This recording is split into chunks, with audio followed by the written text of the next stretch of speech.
Hi, Gloria Lybecker here with Healing You. Have you ever considered whether it feels safe to be in community? Or how do you know how to grow your capacity to love yourself? Is it possible to allow yourself to truly be who you really are rather than who you've been told you're supposed to be? Let me share with you an experience that was written by a client that I had as she took time to reflect on those very questions. And I quote, as I reflect on my experiences being in Gloria's classes and receiving resonant empathy, many things come up for me. When I first joined her telecalls several years ago, speaking up or even answering a question triggered my body and mind into complete overwhelm. Many times I would be curled up on the floor under a blanket, praying that I would not be called on, not even having the resources to request that I just listen in. I didn't even know that just listening in was even an option. I joined the class because it was recommended by my coach. She felt that it would be a safe place for me to receive support in community with others. Well, that was most definitely not my perception. I didn't trust any of the participants to hold me with care or to even slightly understand me. At first, I was not able to take in any information that was being shared. When I was asked to make a feelings or needs guest, I just frantically would search through that list of feelings and needs and pick one. I definitely had trust issues, but I did trust my coach that this class would somehow benefit me and help me on my healing journey. And over time, my anxiety about showing up on the call began to diminish. And then I would open up and share what was true for me. However, there would still be times when I would go into overwhelm and check out again. Eventually, I understood that even though I signed up for the class, I did not have to call in. And if I did call in, I could request that I just listen in. I could also hang up if I chose to do so. Or if at any time during the call I began to feel uncomfortable, I could message Gloria and request that she not call on me. It took quite a while, but I finally learned that I had choice. Another thing that I noticed was that others on the call would show up with all kinds of emotions and experiences. Sometimes they would even cry. I couldn't even imagine letting anyone hear me cry.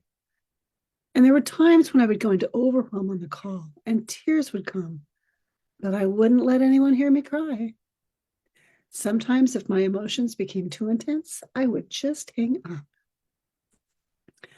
I wondered how everyone on the call seemed to share so easily, while I struggled to share anything.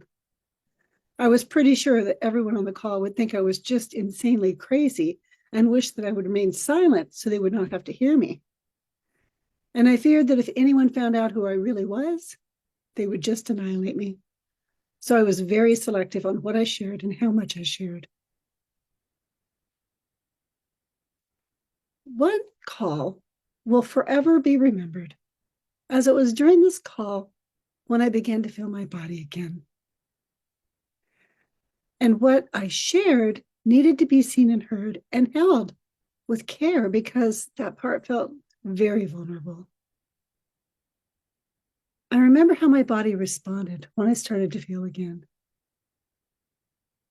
And now I understand it is that during that call that I began to feel safe in a radically different way. When I began to share and be completely authentic, the parts that had shut down finally felt safe to come out of hiding. And the pain that I felt was my body's way of releasing all the stories and emotions that had been locked up and held deep within. And this was the start of an emotional pendulum that guided me in knowing when it was safe to share. The significance of this call is what I believe marks the first time I felt safe enough to trust the community. I imagine that my experience was very similar to an antelope who gets caught by a lion and knows that death is imminent. until the lion stepped away for whatever reason. And the antelope realized that his life is not over and he can get up and run away. And after he's run a safe distance, his body begins to shake and release all the emotions that he experienced before. And then, after the energy's been released, the antelope goes back to grazing.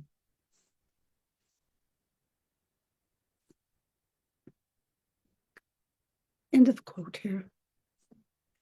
So, one of the most challenging blocks to warm, connective relationship is when we or someone we love has been so ground down by trauma, heartbreak, or isolation that we find ourselves frozen in experiences of hopelessness regarding life or the possibility of being in a sweet, supportive relationship with others. So I'd like to gently share that experiencing the incredible gift of resonant healing, moment by moment, even hopelessness, can be dissolved through the gentle practices of expanded understanding and tender warmth. Thanks for being on this journey with me here today. Healing you.